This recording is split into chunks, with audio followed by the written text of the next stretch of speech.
Alors, donc, le premier exercice, comment ça s'est passé pour vous? Est-ce que vous vous êtes reconnu ou vous êtes surpris du classement?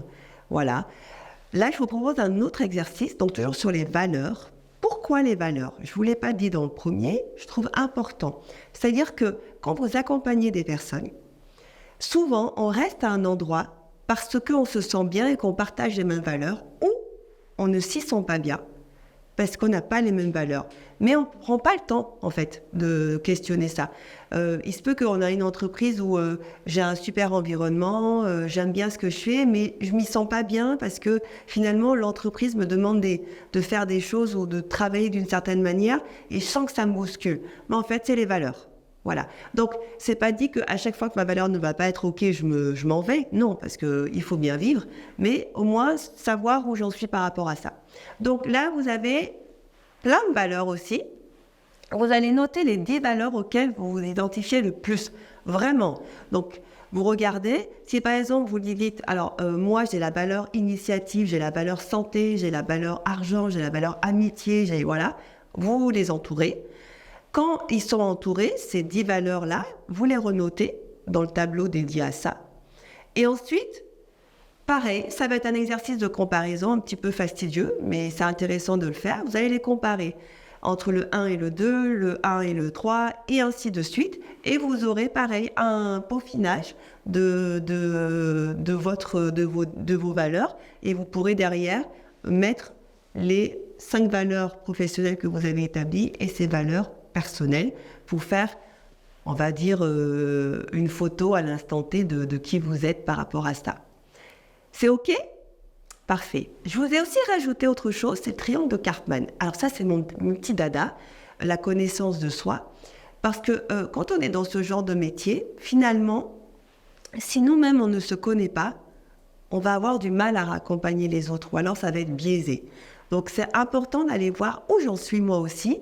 Et tout ce que je vous fais faire pour vous, eh ben, je vous invite à le faire ensuite avec les personnes que vous aurez en accompagnement.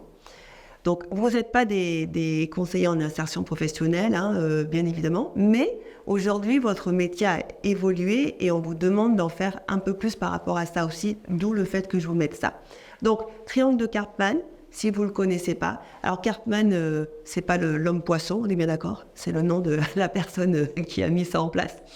Donc, c'est un psychologue aussi. Et en étudiant finalement tous ses clients, il a sorti 3 postures. Une posture de victime, une posture de bourreau et une posture de sauveur. Alors, qu'est-ce que c'est ces postures-là? Regardez autour de vous les personnes que vous avez dans votre entourage ou peut-être dans vos travails respectifs. Est-ce que vous avez une personne qui se plaint souvent ou une personne qui n'est pas agréable, qui est toujours en train de rabaisser les autres ou de dire des choses désagréables, ou une personne qui est super gentille, qui est toujours là pour les autres, qui a sa cape de Zorro. Donc ça, c'est des attitudes qu'on peut tous avoir. L'idée, c'est de s'en rendre compte parce qu'à la longue, ils sont épuisants. Par exemple, la personne qui est victime, dans ce que moi j'ai pu remarquer dans les personnes en insertion, comme ils ont souvent été malmenés par la vie et peut-être pas forcément beaucoup de résilience en eux ou alors pas entourés pour s'en sortir, ils vont se caler dans une position de victime. Et en fait, quand ils se plaignent, les autres les écoutent.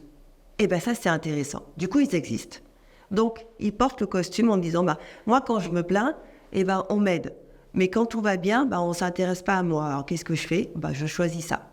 Et vous, c'est de repérer ça et dans votre accompagnement, de le tirer de plus en plus à l'écart de ça et de lui dire, tu peux être un gagnant, entre guillemets, tu peux réussir sans être dans la victimisation. Tu peux sortir de là. Vice-versa pour tous les autres. Donc voilà.